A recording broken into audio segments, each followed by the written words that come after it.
Hello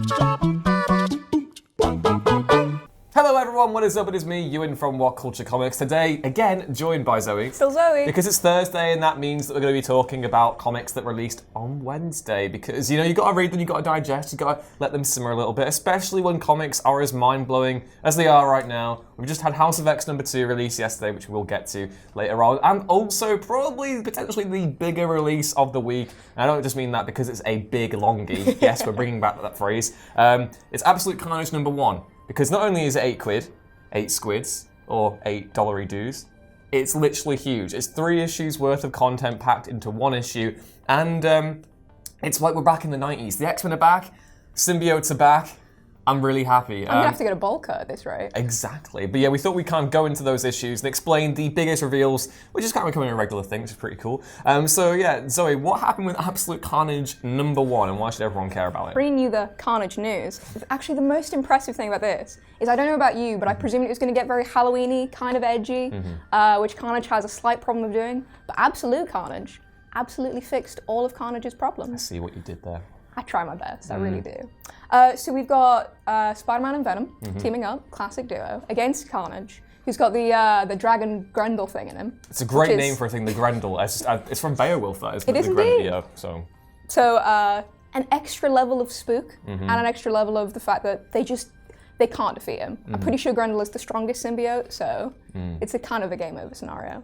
But they've also teamed up with an unusual ally for anyone who hasn't been keeping up with Venom, which is the Maker. Which is incredible. I've been reading Venom, so that was the biggest reveal, because obviously people were thinking that maybe Professor X and House of X could have been the Maker, but he's not the Maker, which we'll get to later, but that's really cool. So at the end of War of the Realms, the symbiote and Eddie Brock are separate entities, and we kind of see him come back in this issue. They two become one, yet again, and I'm very glad about that. 90s references again. Jeez. Bringing it back. But it's quite exciting, because he's reunited with his kid, Dylan. And of course, because the Maker has an interest in symbiotes, it's very interesting to see how he reacted to not only Dylan, but also Normie Osborn, which is the worst name for a child ever, by the way. Stormy Normie? Not the same as Storm and Norman. My normal Osborn, and it should prove very interesting because essentially the issue ends with someone either about to get their symbiote taken or given to them. And I think the potential for a sort of Super Sons crossover with two young powerful Spider-Mans would be it's so good. I thought the big reveal, I love the way Cates builds tension and horror. It's really, really unsettling and creepy, but also he writes Spider-Man so well. There's an entire sequence in the cafeteria in this comic where they're kind of having a little bit of a back and forth, and I love that dialogue so much, and I hope that in the future maybe Cates could move on to do Spider-Man, because that'd be really cool as well. I've kind of gone off his run on Guardians just a little bit, but what he's been doing on Venom has been, by all accounts, been absolutely incredible. We see that one of the creepier moments that Cletus has actually assembled a nest of all the past symbiote wearers and has killed them all off. So he's exhumed all the graves, basically. So you have Lee Price, who was killed off in the free comic book day Spider-Man issue from earlier in the year. And you also have General Thunderbolt Thaddeus Ross, which is really cool because I wonder that it's initially played as like a threat to Eddie in this, but I do wonder if that's going to come back into play later down the line. Maybe we'll see them come back as a part of this new symbiote army, because the other big thing at the end of the issue is that obviously Venom and Spidey go into Ravencroft to break out Norman Osborn, who at this point in time, after the whole Red Goblin thing, believes that he himself is Cletus Cassidy. He's seen better days. Yeah, he has. And basically, the real Cletus walks in, starts flicking symbiote maggots all over the joint. It's really gross. And turns his own, all these different incarcerated inmates into his own symbiote army, and they all look absolutely terrifying. It's with the express purpose of resurrecting or freeing Null, and that is a big no-no. That's a big doozy. So yeah, Green Goblin at the back has come back, but he's obviously Cletus, and he gets his own symbiote at the end, which raises all sorts of possibilities that now that we have these little maggot symbiote things, that potentially any character in the Marvel Universe is fair game to get a symbiote. And my personal hopes and dreams, even though it's the most gimmicky thing they could possibly do, I want Miles Morales in the symbiote. I knew that was where you were going to go with it. More interestingly, I think we haven't really thought about the potential of Cletus and Norman, both just going full hog wild. I am the most evil dude and I will prove it here and now. Because essentially they're now double Carnage. We've got twice the Carnage in one issue. which I'm very... That was the tease in the title. It's absolute carnage.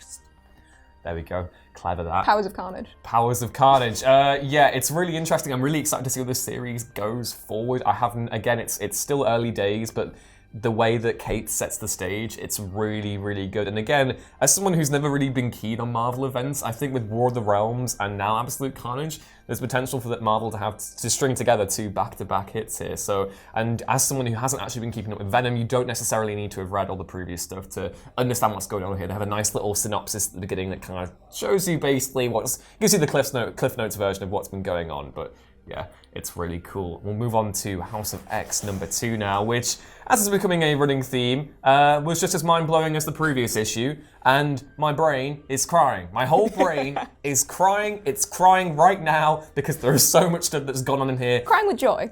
With joy, definitely. But yeah, it's kind of becoming a running theme that literally every single issue of this series is redefining the way we look at the X-Men, not just in terms of the thematic connotations of the X-Men, but also their actual comics past, their comics present, and their comics future.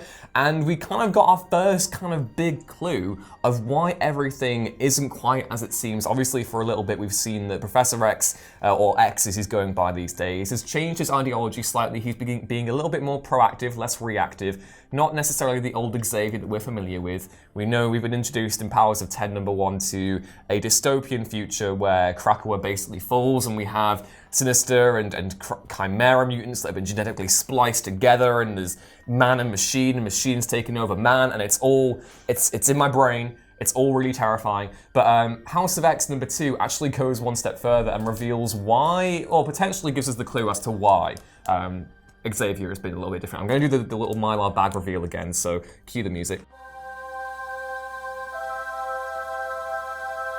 And there we go. So yeah, House of X #2 basically kind of shows us what Moira McTaggart's been doing. At the beginning of Powers of 10 #1, we see Moira meeting Charles at the beginning, basically, of when he starts the X-Men, and what we would call the dream. And there were loads of theories going around that maybe, Moira isn't actually Moira, and to a degree, they are correct, and the cover actually does give you your first big clue of what's going on in this issue. There are several different versions of Moira on the front cover, and that's because we learn in this issue that Moira McTaggart, the X-Men's longest-serving Scottish ally, is actually a mutant herself, and not just any mutant, a mutant who has the ability to reincarnate herself, kind of like in a Groundhog Day fashion, but going back to in the womb, and they kind of address the briefly traumatic moment where they're in the womb and they realize they have all their memories. But yeah, it's really interesting. We kind of learned that Moira is a passive observer and then an active participant, so when she's passive, the timeline doesn't change. If that means if she relives her memories in the previous life, it's fine. But if she actually intervenes, that creates a diverging timeline. And we kind of see how her life experiences change her attitudes towards mutants and her own being. There's a little aspect of self-hatred that comes into it where she tries to, in one of her lives, to cure mutants. And then later on, we kind of see all the really, really interesting stuff that comes from her accepting her mutant identity, her working with the X-Men, and then literally coming to the conclusion that every single time she gets involved, bad stuff happens. Humanity is destined, or machine at that, destined to basically destroy the mutant race, and it's a really terrifying thing, and it radicalizes her in certain respects. You see her meet up with Magneto, then Apocalypse, and then eventually, on her 10th life, which is said to be her last that she can live, she comes to Professor X and basically clues him in on everything that's happened. It's such a power play. Like, I can't think of many other equivalent comics where it focuses on one character who's generally been quite a minor character, at least in recent history. Mm-hmm. And then at the end of it, you're like, that was the most important thing in the entire universe, not even just in the X-Men. I think it's so clever, the different lives that they've done, because essentially any X-Men story now technically could be canon, just in a different one of these several lives, which is the most, like, Hickman is a genius in making this all work together. That everything still exists here with that little passive, active participant thing. So nothing has been wiped from the record. The only major change here is that Moira is a mutant, and that also she faked her death with the legacy virus, so she's still alive. And we kind of get our first, it's still a sliding timeline, but we know that House of X takes place in the 50th year of the X-Men, which, makes sense given that they were around in the 1960s. Yeah, it's really, really cool. I have no idea how. Yet again, I have no idea how this is going to progress. I imagine that Powers of 10 is going to potentially elaborate on how Moira and X formulated their dream, because obviously in House of X #1, you don't see Moira in Krakoa. So I'm kind of curious to see what happens there. Also interesting to note is that the 6th life that Moira lives isn't present. They don't actually acknowledge it. We have the fact that we know that she's lived 10 lives, but life number 6, as you can see here, is literally, it's not there. It's not there. Where is it? What happened in life number 6? Why don't we know what's going on there? Yeah, I'm kind of really interested to see where this goes. It's such a clever move in that it's created a story where you can't quite say, oh, Moira's gonna kill everyone, or Moira's gonna save everyone. But at the same time, you know that life and all of her lives are gonna be some of the most important stuff in the story. Yeah, it's incredible. I have no idea, like it's one of those things where I'm just going through this series and not only am I in complete awe of what's going on, I'm constantly amazed at how Hickman is juggling not only reappraising the history of the X-Men, but also the thematic connotations of it, and how the mutant allegory has to develop in the modern times, and that's why I find that really interesting. But yeah, I want to know all of you guys' thoughts on both Absolute Carnage #1 and House of X #2. Did they both blow you away? Please let us know down in the comments below, and don't forget to like, share, and subscribe, and hit us up on Twitter with all your different theories, because I really want to know. I'm absolutely enjoying personally just hearing everyone's thoughts on House of X, and also if you're enjoying Absolute Carnage for being this amazing horror 90s throwback thing. But yeah, please be sure to like, share, and subscribe if you haven't already, and head back on over to whatculture.com/comics for more list news and articles like this every day. As always, I've been Ewan. You can catch me on Twitter @EwanRuinsThings. And today, as always, I've been joined by Zoe. And I'm very much still Zoe, and you can find me at Zen Muscal. And we'll see you next time. Bye.